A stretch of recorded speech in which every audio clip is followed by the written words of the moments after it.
ताज्या बातम्यांसाठी ABP माझाला subscribe करा आणि बेल आयकॉन प्रेस करा।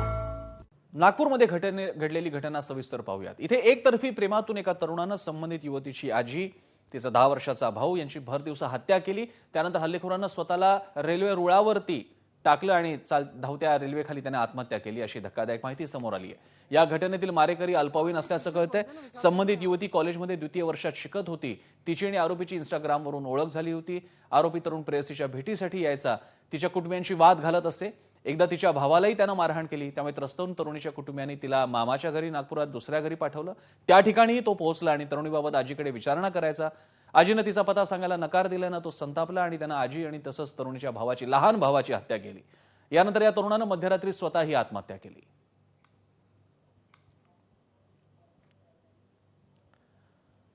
दरम्यान एकतर्फी प्रेमातून कुटुंबातील 2 सदस्य गमावलेल्या तरुणानं दिलेली प्रतिक्रिया ऐकली तर तुमच्याही काळजाचं पाणी होईल। म्हणायचं की मी तुझ्या आई वडीलला मारून टाकणार, तुझ्या भावाला पण मारून टाकणार। आजी तर जाऊ दे म्हणे, तिथं पहिलेच मेलेली आहे म्हणे।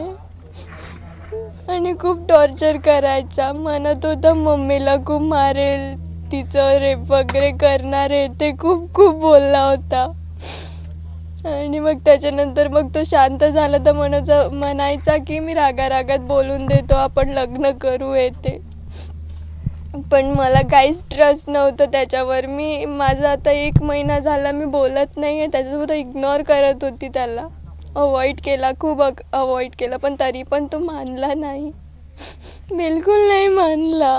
तो हर वेळेस घरी यायचा, घराजवळ गल्लीत यायचा, आवाज द्यायचा, बोलवायचा, दारावर असं लात मारून यायचा, तू बाहर निकल नहीं तो मैं तेरे घर में आके तमाशे करूंगा, पूरे बस्ती में तुझे नंगा लेके जाऊंगा, ये खूप बोलायचा।